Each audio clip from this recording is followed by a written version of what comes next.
interesting conversation I was having yesterday with my barber.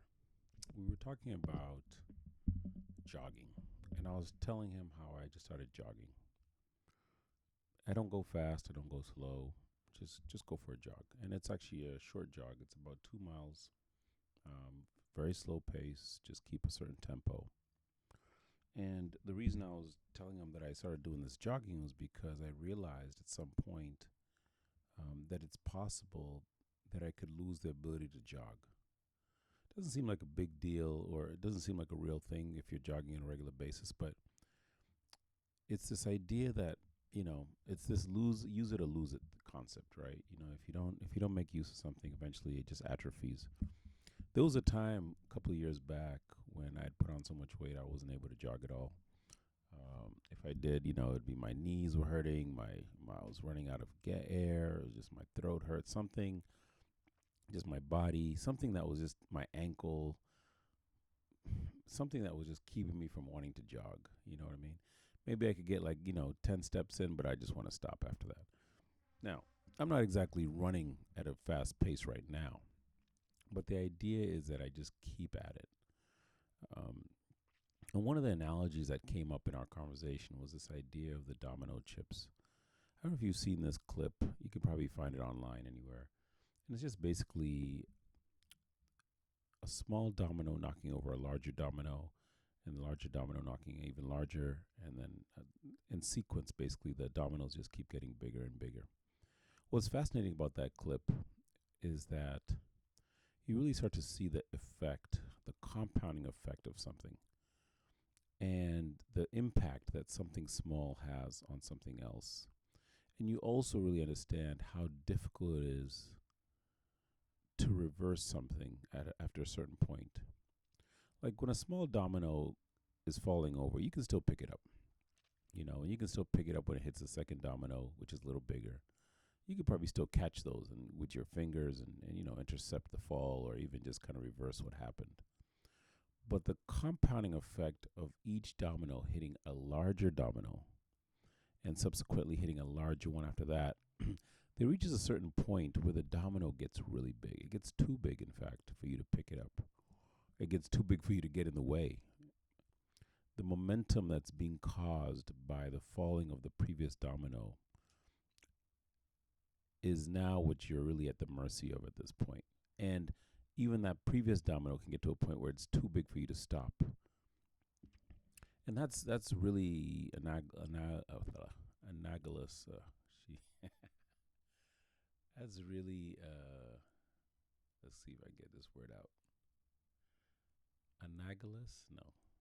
Anagily? Nope. And you can tell that dementia is kicking in for real. I'm going to give up on that word. I can't pull it off today. It's really like a metaphor, if you will. Analogy. There we go. Thank you. It's a really good analogy of what happens in life. These small things that we do, we don't really think much about them at an early point, at the early stages, but the compounding effect of them over time can really take a toll, and they can really have an impact on us in the long run. And so it's instrumental that we are thoughtful about the actions we're taking today, and to do things that we can still do, and to leverage the opportunities that we still can before the opportunities pass.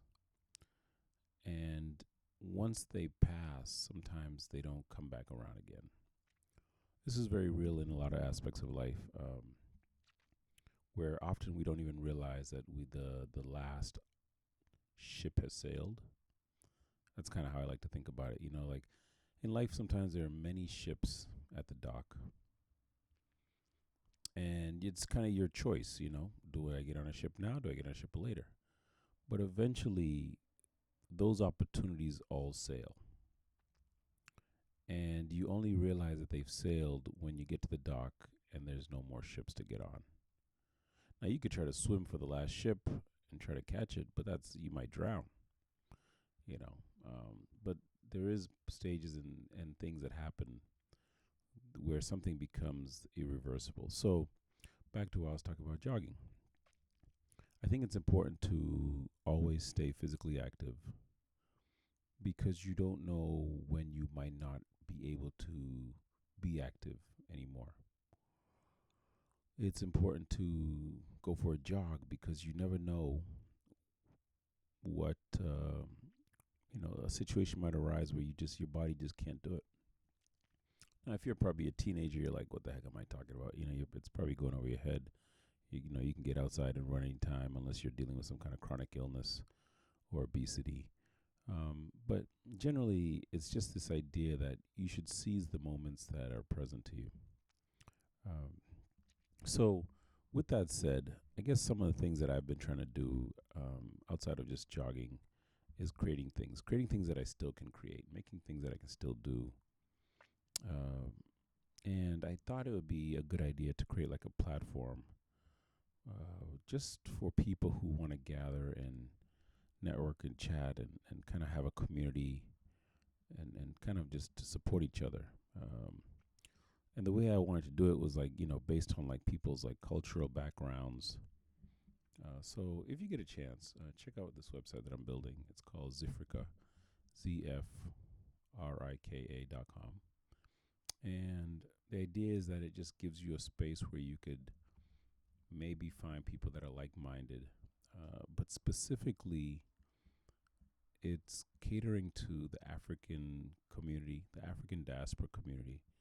And it's getting as specific as what country you're probably coming from. Because one thing I've realized is that people are often looking for something, but you can find a lot of websites. You can find a dating website.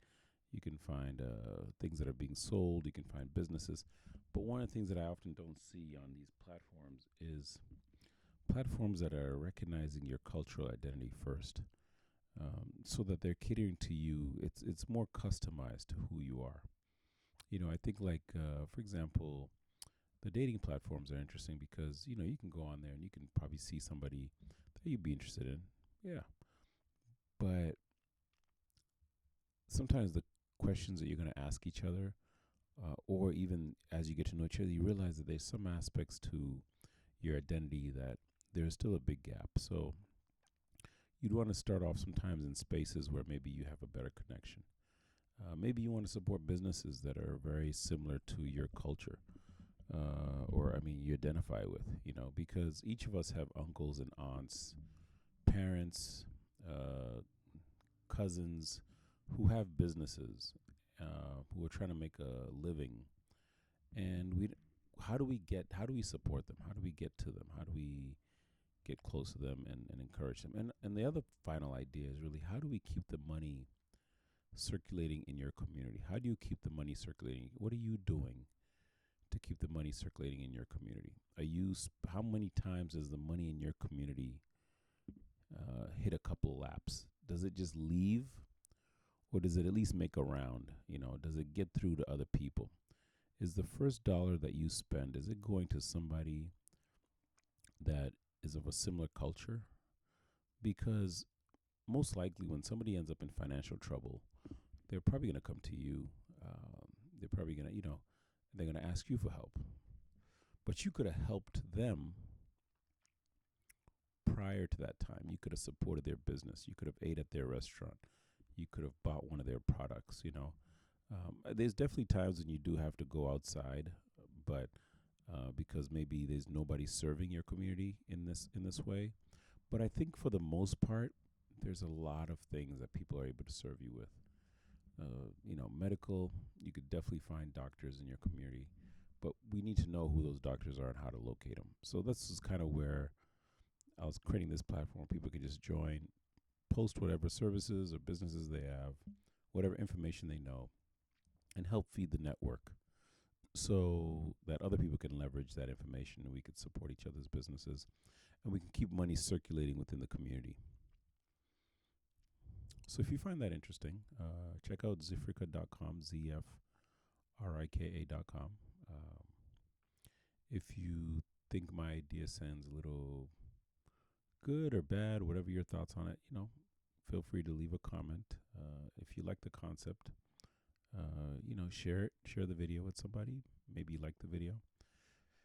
And let's just see what happens. All right. Thank you for your time.